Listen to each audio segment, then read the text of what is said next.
Hey there, Chris Wells here, and today we're going through those crucial final stages of exporting your video before launching it into the wild. It's crucial to understand how to deliver your content in the bestest possible format for where you're delivering it to. That way you'll avoid a horribly compressed, blocky mess. But for today, I want to walk through the entire export process in Adobe Premiere Pro and simplify some of those more intimidating settings so you can easily understand them. Let's get started.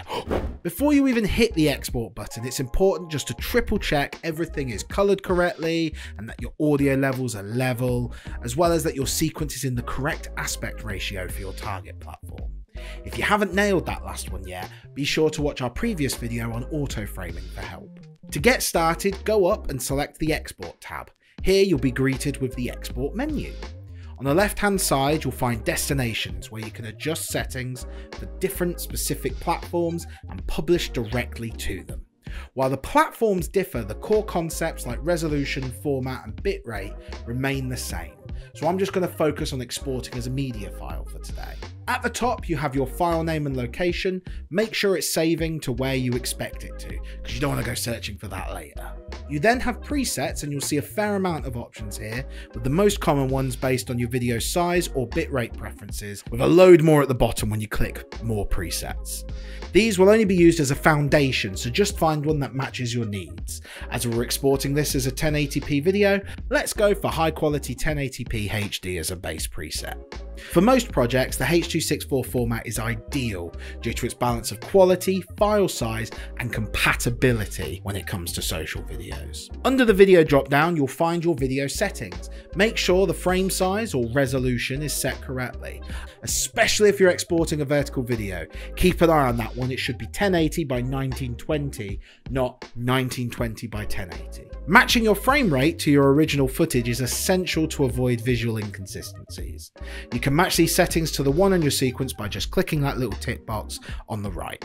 Ensure that these two tick boxes are selected so you are rendering at maximum depth and quality. Most of these advanced encoding settings you can keep the same as the preset, while bitrate settings are the most crucial part because they determine how much data is processed per second in your media file. Higher bit rates result in better video quality, but also larger file sizes.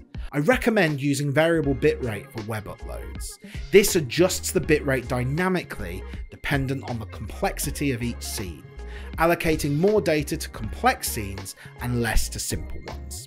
This optimizes quality while keeping file sizes manageable.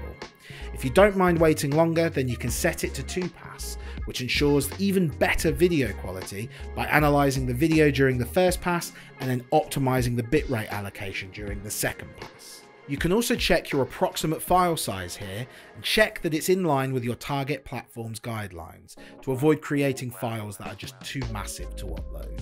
As a general rule, under audio, make sure that the audio format is set to 320 kbps AAC, which is the most compatible for these online platforms. You can also set your captions to be hard-coded in under the caption menu here if you need it to.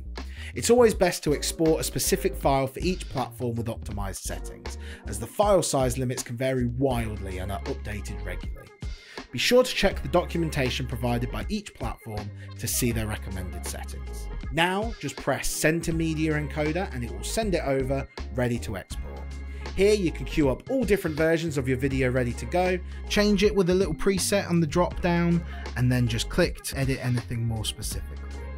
And then press Start Queue, and then just go off and make yourself a cuppa while it exports your masterpiece all ready for the world. Thank you so much for watching. For more awesome video editing tutorials from Adobe themselves, head to adobevideotraining.com. And for insights, analysis, or news on all things video, come on over to RedShark News.